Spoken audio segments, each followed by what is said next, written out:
बिस्मिल्लाहिर्रहमानिर्रहीम। अस्सलाम वालेकुम दोस्तों, कैसे हैं आप? मैं उम्मीद करता हूं जी आप ठीक होंगे। ये किसी दोस्त का सवाल था जी। इन्होंने हमारे यूट्यूब चैनल जो है बारी लॉ एसोसिएट वहां पे भेजा है। सवाल है जी उनका कि UK visit visa after review या रिकंसिडर जो है होम ऑफिस कितना टाइम लेता है, और साथ ही उन्होंने लिखा है और वीज़ा लगने के कितने चांसेस हैं। मैंने पुर्तगाल से अप्लाई किया है। देखिए जी, ये था इनका सवाल। तो मैं कोशिश करूंगा कि इसमें जो मैं इंफॉर्मेशन आपको दे सकूं ताकि बहुत से और दोस्तों की भी इसमें हेल्प होगी, इसमें उनकी मदद होगी। एक तो ये है कि मैं यहाँ पे आपको लीगल एडवाइस नहीं कर रहा हूँ, चूँकि लीगल एडवाइस के लिए डॉक्यूमेंट्स का देखना जो होता है एक वकील के लिए वो बड़ा लाजमी होता है, और विदाउट डॉक्यूमेंट्स देखे हुए यहाँ पे सिर्फ हम जो इंफॉर्मेशन जिसको कहते हैं हम वो दे रहे होते हैं। तो चलिए, इस सवाल का पहला पार्ट जो है कि जी कि UK visit visa after review और रिकंसिडर जो है होम ऑफिस कितना टाइम लेता है।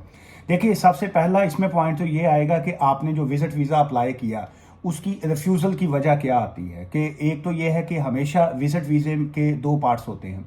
एक ये होता है कि आपने अपने सरकमस्टांसिस बताने होते हैं कि जी कि हम यूके में विजिट क्यों करना चाह रहे हैं, और आप का सेकंड इसमें ये होता है कि क्या आप जो उसकी रिक्वायरमेंट है उसको मीट करते हैं कि नहीं करते। थर्ड इसमें ये होता है कि आपके ट्रैवल कॉस्ट जो है वो आपकी उसमें आपके पास है। फिर फोर्थ ये आ जाता है कि आप जहाँ पे जाके ठहरेंगे, किसी जानने वाले की या किसी दोस्त की अकोमोडेशन है आपके पास, या आपने किसी होटल में स्टे करना है, तो उसकी जो है आपको एविडेंस जो है वो देनी पड़ती है। ये सारे जो है एलिमेंट्स इसमें आ जाते हैं। फिर ऑब्वियसली इसमें जो सबसे एक अहम चीज़ आ जाती है वो ये आता है कि क्या आप वहाँ पे ट्रैवल करने के बाद, वहाँ पे विजिट करने के बाद आप वापस जो है वो यूके छोड़ देंगे विजिट करने के बाद या नहीं। इसलिए ये जो कहना है कि जी कि इसमें रिकंसिडर का जो है रिव्यू और रिकंसिडर पे होम ऑफिस कितना टाइम लेगा। पहली बात तो ये है कि उसमें कोई टाइम फ्रेम नहीं होता। बहुत से केसेस में वो जो रिकंसिडर या रिव्यू होता है वो जल्दी आ जाता है। बाज़ केसेस में तो 4 वीक्स में भी आ जाता है, 4 to 6 वीक्स है। बहुत से केसेस में जो है वो 3 महीने प्लस जो है वो भी हो जाता है, 3 मंथ्स एवरेज है। विजिट वीज़े की अपील नहीं होती, ये तो ज़हन में रखिए। विजिट वीज़े का आप रिकंसिडरेशन के लिए कैसे डाल सकते हैं आप? ये क्या आपने उनको जस्ट एक ईमेल की है कि जी हमारी एप्लीकेशन को दोबारा रिकंसिडर करें, या आप उनको प्रॉपर तरीके से उसको चैलेंज किया है आपने, प्री एक्शन प्रोटोकॉल जिसको कहते हैं, आपने चैलेंज किया है कि आपने हमारा वीज़ा जो था विजिट का वो गलत रिफ्यूज़ किया है, हमने सो एंड सो एविडेंस दी, आपने उस एविडेंस के मुताबिक केस का फैसला नहीं किया। हम आपके इस फैसले से जो है, जो ईसीओ ने फैसला किया, हम उससे सेटिस्फाई नहीं है, दैट्स वाई हम उसको चैलेंज कर रहे हैं। ये होता है चैलेंज करना, प्रॉपर प्री एक्शन प्रोटोकॉल। अगर आपने जस्ट एक ईमेल करके कह रहे हैं जी आप काइंडली इस फैसले को रिकंसिडर करें, तो वो इस तरह की एप्लीकेशनों का बास का तो वो जवाब देते ही नहीं है।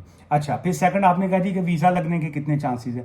अब उसमें प्रडिक्शन जो होती है वो एक वकील कैसे कर सकता है। मैं अब आपसे कहूँ कि जी ये मैंने एक एप्लीकेशन फाइल की है तो उसमें वीज़ा लगने के कितने चांसेस है। इस तरह का सवाल का जवाब अब मैं क्या दूँ मैं इसका, क्योंकि ना मैंने आपकी फ़ाइल देखी, ना मैंने आपके डॉक्यूमेंट्स देखे कि आपने कौन सी ग्राउंड्स के ऊपर आपने अप्लाई किया था, फिर उसमें रिफ्यूज़ल की क्या वजह आती है। अक्सर दोस्त जो है ये सवाल जब पूछते हैं कि फ़लाँ मैंने काम किया है तो उसमें जो है चांसेस कितने हैं क्या काम होने के। मेरा ख्याल है इस तरह का सवाल का जवाब जो है वो तो बिल्कुल ही देना फजूल ही होता है कि जी के वीज़ा लगने के, मैं कहूँ जी 0% चांसेस हैं आपका वीज़ा लग जाए। आप कहें जी आपने गलत इन्फॉर्मेशन दी, मैं कहूँ जी वीज़ा लगने के 80% चांस, मैंने फाइल ही नहीं आपकी देखी तो बड़ा मुश्किल है। एनीवेज, उसके बाद आपका थर्ड पॉइंट था जी मैंने पुर्तगाल से अप्लाई किया है। और अच्छा, अब इसमें ये जो चाहे आपने पुर्तगाल से किया है या बाकी कोई भी जो लोग यूरोप साइड पे रहते हैं, टर्की में हैं या सऊदी अरब में हैं, यूएई में, किसी भी जगह से अगर आप यूके का वीज़ा अप्लाई करते हैं, एक तो ये दो चीज़ें आ जाती हैं इसमें। ऑब्वियसली जो यूरोप साइड से अप्लाई कर रहे हैं दैट्स मीन कि उनके पास यूरोप का पासपोर्ट नहीं है तो उन्होंने विजिट वीज़ा अप्लाई किया। अगर तो उनके पास यूरोप का पासपोर्ट होता है या वो डॉक्यूमेंट्स होते हैं जिसके पास के जी आपको एंट्री है, आपको वीज़े की ज़रूरत नहीं है, तो फिर तो आप एंट्री होती है। दैट्स मीन के अगर किसी के पास रेजिडेंसी है, जैसे यूरोप की किसी के पास रेजिडेंसी है, on the basis of residency अगर कोई बंदा यूके का वीज़ा अप्लाई करता है, उसमें वो कंसीडर ये करते हैं कि चूंकि आपके पास वहाँ की रेजिडेंसी है, जैसे स्पेन की रेजिडेंसी है या जैसे पुर्तगाल का, या जिस कंट्री का भी है, तो क्या आप यहाँ पे ऐसा तो नहीं है कि कोई बंदा यूके में आएगा तो यहाँ पे विजिट के बहाने आके उसके बाद यहाँ पे असाइलम कर देगा आके, या यहाँ पे वो स्टे कर जाएगा या वापस नहीं जाएगा।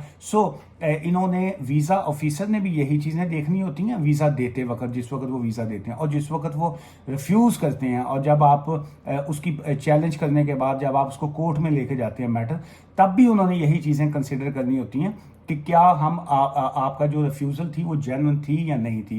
क्या अगर आपको वीज़ा दे दिया गया तो ये साहब जो है ये वापस जाएंगे उस कंट्री में या नहीं जाएंगे। सो इस किस्म की जो है सारे पैटर्न जो है वो उन्होंने देखने होते हैं। सो चाहे इसी तरह जो बहुत से लोगों के पास दुबई की रेजिडेंसी होती है, सऊदीया का उनके पास वीज़ा होता है, कतार का उन लोगों ने अपनी रेजिडेंसियाँ करवाई होती हैं। सो वो लोग भी वहाँ से जब अप्लाई करते हैं तो उनके लिए भी यही रूल्स आ जाते हैं कि क्या ये फ्री जोन कंपनी का मुलाजम है, तो ये कहीं ऐसा तो नहीं कि यहाँ से मिडल ईस्ट में, चूँकि वो परमानेंट पासपोर्ट तो देते नहीं है वो लोग, वो क्या ऐसा तो नहीं है कि ये इन्होंने इस कंट्री को एज अ ब्रिज इस्तेमाल कर रहे हैं कि जी हम पाकिस्तान से या इंडिया से जाके वहाँ पे मिडल ईस्ट में ठहरेंगे, वहाँ का वीज़ा लेंगे और उसके बाद रेजिडेंसी लेंगे और वहाँ के बाद हम यूके यूरोप का वीज़ा करवाने के बाद हम अल्टीमेट वहाँ पे स्टे कर जाएंगे। सो इस वजह से जो है वो बहुत से वीज़ाज़ की रिफ्यूज़ल आती है। सो आज की इस वीडियो से जाते जाते मैं आपको यही कहूँगा कि जब भी अगर आप विजिट का वीज़ा अप्लाई करें, सो एक तो जहन में रखिए कि UK visit visa is not a simple visa जो लोग आप समझते हैं कि जी हम इसका फॉर्म फिल करेंगे और इसको अप्लाई कर देंगे।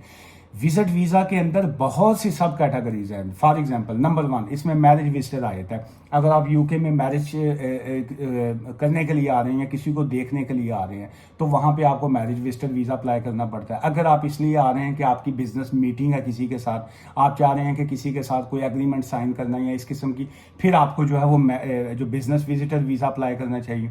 अगर आप मेडिकल के लिए आना चाह रहे हैं कि जी कि हमें कोई अपना ट्रीटमेंट करवाना है तो हमने जो है किसी हॉस्पिटल से बात करनी है या अपना मेडिकल का कोई अरेंजमेंट करनी है तो फिर आपको जो है वो मेडिकल विजिटर वीज़ा जो है वो अप्लाई करना चाहिए। अगर आप अपने रिश्तेदारों को मिलने के लिए आना चाह रहे हैं तो फिर वो फैमिली विजिटर वीज़ा होता है। अगर आप जस्ट विजिट के लिए आना चाह रहे हैं तो फिर वो जनरल स्टैंडर्ड विजिटर वीज़ा होता है। सो इसलिए ये डिफरेंट कैटेगरीज आ जाती हैं। सो बहुत से लोग जो हैं उसका कोई रिश्तेदार यहाँ पे यूके में रहता है लेकिन वो फैमिली जो एप्लीकेशन होती है वो नॉर्मल विजिट वीज़ा की भर देते हैं। बहुत से लोग यहाँ पे मीटिंग पे आना चाह रहे होते हैं, वो वहाँ पे रॉन्ग सेक्शन में कर देते हैं। बहुत से लोग अपनी किसी फ्रेंड को मिलने के लिए, गर्लफ्रेंड को मिलने के लिए, शादी करने के लिए या कोई इस किस्म का अरेंजमेंट करने के लिए आना चाह रहे होते हैं, वो वहाँ पे विजिट वीज़े की एप्लीकेशन भर देते हैं तो रिफ्यूज़ल आ जाती है। सो इसलिए मैं हमेशा दोस्तों से यही कहता हूँ कि जिसका काम उसी को साजे। सो इज़ ऑलवेज एडवाइजेबल कि प्रॉपर जो लीगल फील्ड के लोग होते हैं, मैं नहीं ये कह रहा कि आप, मैं सेल्फ प्रमोशन नहीं कर रहा हूँ कि जी आप मेरे पास ही आएँ, किसी भी वकील के पास जाएं, लेकिन अपनी एप्लीकेशन जो है वो प्रॉपर लीगल जो फील्ड के लोग हैं, जो लॉयर्स हैं, जो वकील हैं, उनके थ्रू करवाया करें, चूँकि उनको पता होता है कि आपकी एप्लीकेशन में क्या करना है। और सेकंड ये है कि जब इस तरह की रिफ्यूज़ल्स आती है तो उसमें अपील राइट होता नहीं है। फिर आप क्या, अगर आपके पास सॉलिड ग्राउंड्स हैं तो फिर बिल्कुल आपको चैलेंज जो है उसको करना चाहिए। और आजकल तो विजिट वीज़ा में जो है वो 2 तरह के ऑप्शंस हैं। एक तो होता है जो नॉर्मल आप अप्लाई करते हैं तो 3 to 12 वीक्स में आपके केस का फैसला आ जाता है। और सेकंड ये है कि अगर आप उनकी एक्स्ट्रा 250 पाउंड एक्स्ट्रा फीस पे करते हैं तो वो विद इन 5 वर्किंग डेज जो है आपके केस का फैसला कर देते हैं। आज की इस वीडियो से मुझे इजाज़त दीजिए। मुझसे मिलना चाहें तो मैं ब्रैडफर्ड में होता हूँ जी।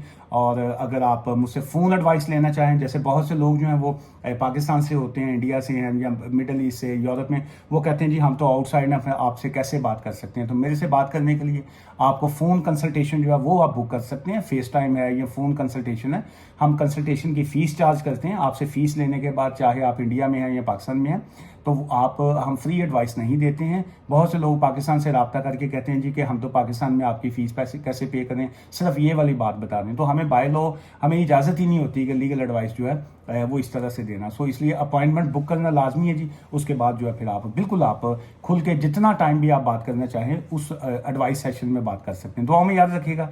Take care. खुदा हाफिज़ जी। Bye for now.